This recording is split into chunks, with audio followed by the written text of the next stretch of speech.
తండ్రి చనిపోతే అక్కడ ఆ శవాన్ని పెట్టుకొని దాని మీద పేలాలు ఏరుకొని అక్కడ రాజకీయం చేయాలనుకున్న మనిషి.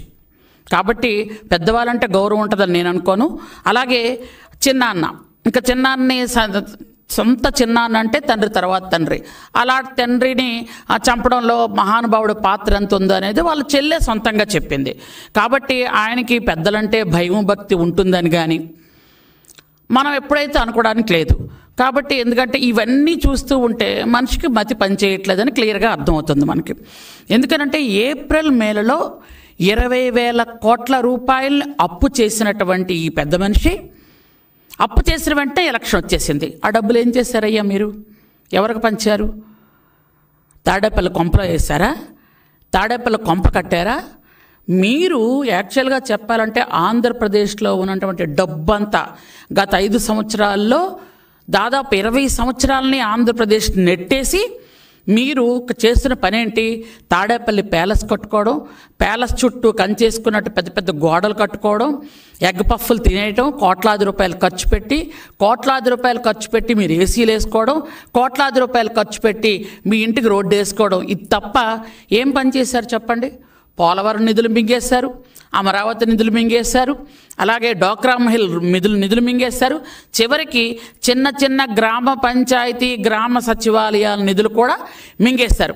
సర్పంచుల అకౌంట్లో పడాల్సిన డబ్బులు కూడా మీ అకౌంట్లో వేసుకొని మింగేసినటువంటి పెద్ద తిమింగలాలు మీరేమో మంచి గురించి అభివృద్ధి గురించి మా చంద్రబాబు నాయుడు గురించి మాట్లాడే అర్హత ఏమీ మీకు లేదనడానికి నేను కాదు, రాష్ట్రంలో ఏ చిన్న అబ్బాయినైనా అడిగినా చెప్తారు.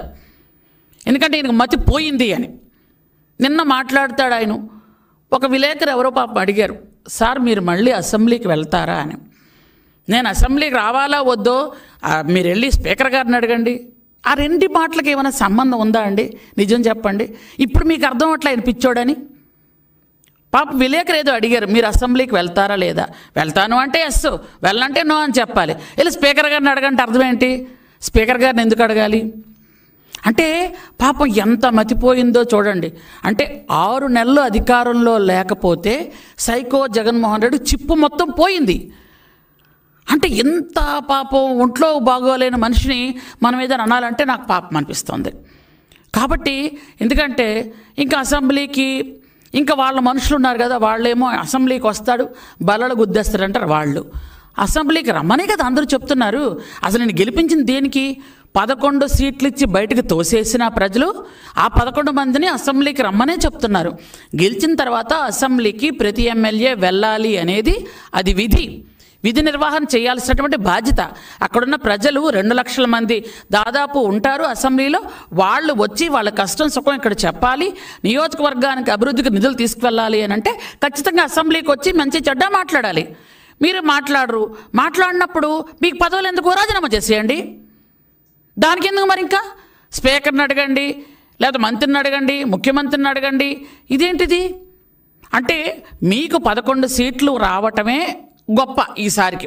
ఎందుకంటే పంగనామాలు పెట్టారు అందరికీ. ఒక పంగనామం పోయింది, 2 పంగనామాలు మీకు మిగిలాయి.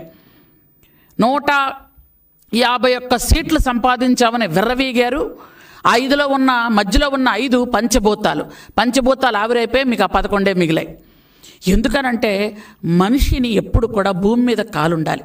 అవి లేకుండా ఇష్టానుసారంగా మాట్లాడి, ఇష్టానుసారంగా ఆడవాళ్ళని దూషించి, ఆడవాళ్ళని ఎంత దారుణంగా 5 సంవత్సరాలు మీరు ఆడవాళ్ళతో బిహేవ్ చేశారు.